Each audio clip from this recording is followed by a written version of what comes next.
নেতাদের বক্তৃতা শুনি, উপদেষ্টাদের বক্তব্য শুনি, নির্বাচনের কোনো কথাবার্তা নেই। দুনিয়ার কথা বলে, নির্বাচন সম্বন্ধে কোনো কথা বলে না।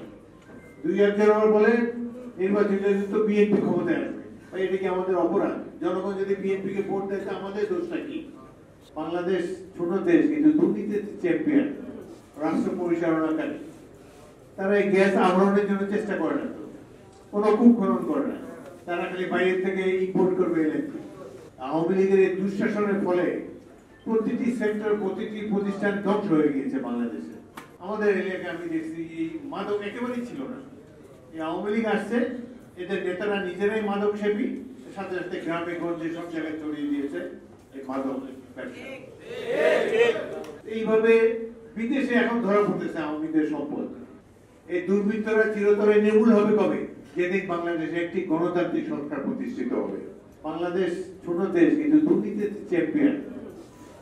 এই যে যারা দণ্ডমুন্ডের কর্তা, যারা রাষ্ট্র পরিচালনাকারী, তারা এই গ্যাস আহরণের জন্য চেষ্টা করে না, কোনো কূপ খনন করে না।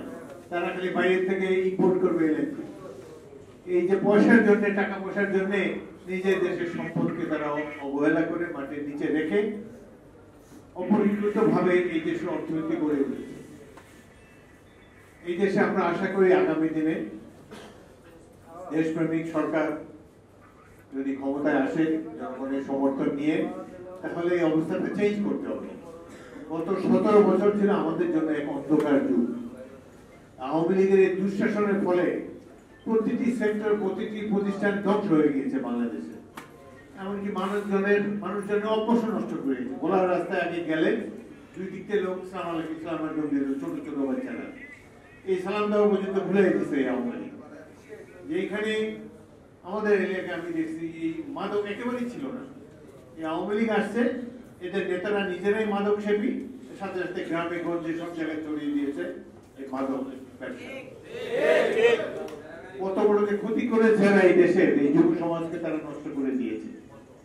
দেশে যখন দুর্বৃত্তরা সরকারে পৌঁছে, তখনই এইভাবে একটা দেশ এবং জাতির জন্য বিপর্যয়ের কারণ হয়ে দাঁড়ায়। অর্থ সম্পদ লুটপাট করে এই যে ইতিহাসটা এখনো বেরই হয়নি।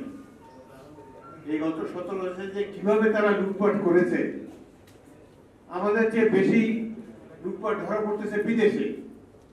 বাংলাদেশে দুর্বৃত্তরা, আওয়ামী দুর্বৃত্তরা কোথায় কোথায় কি সম্পদ, জনগণের সম্পদ লুণ্ঠন করে কোথায় কি গচ্ছিত রেখেছে, এগুলোর খবর আমরা দেশবাসী এখনো জানি না।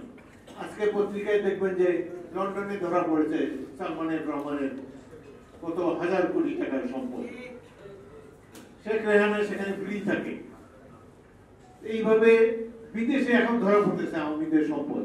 কিন্তু আমাদের দেশে যেহেতু এখনো আমলাতন্ত্র এবং ফ্যাসিস্ট শক্তি এখনো প্রকৃতপক্ষে রাষ্ট্র ক্ষমতা রয়েছে, জনগণ এখনো মুক্ত হয়নি ফ্যাসিস্ট শাসন থেকে। এই দুর্বৃত্তরা চিরতরে নির্মূল হবে কবে? যেদিন বাংলাদেশে একটি গণতান্ত্রিক সরকার প্রতিষ্ঠিত হবে। আমরা 17 বছর গণতন্ত্রের জন্য সংগ্রাম করেছি। তার আগে পাকিস্তানি আমলে 24 বছর সংগ্রাম করেছি। 1971 মহান মুক্তিযুদ্ধ ছিল গণতন্ত্র প্রতিষ্ঠার যুদ্ধ।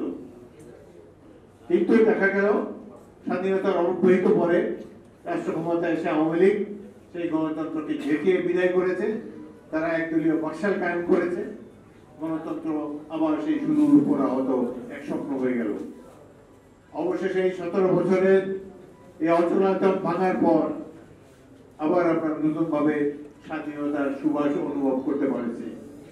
কিন্তু যে মুহূর্তে আমাদের প্রয়োজন একটা গণতান্ত্রিক সরকার, সেই মুহূর্তে ক্রমেই গণতন্ত্রকে আস্তে আস্তে যেন দূরে ঠেলে দেওয়া হয়েছে। বর্তমান সরকার, তাদেরকে আমরা সবাই সাপোর্ট করেছি।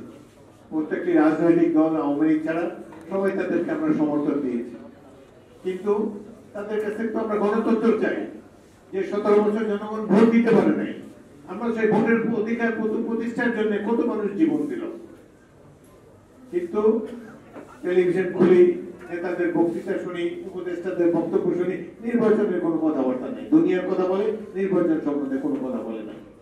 দুই একজন আবার বলে নির্বাচন তো বিএনপি ক্ষমতায় আসবে। এটা কি আমাদের অপরাধ? জনগণ যদি বিএনপি কে ভোট দেয় আমাদের দোষটা কি?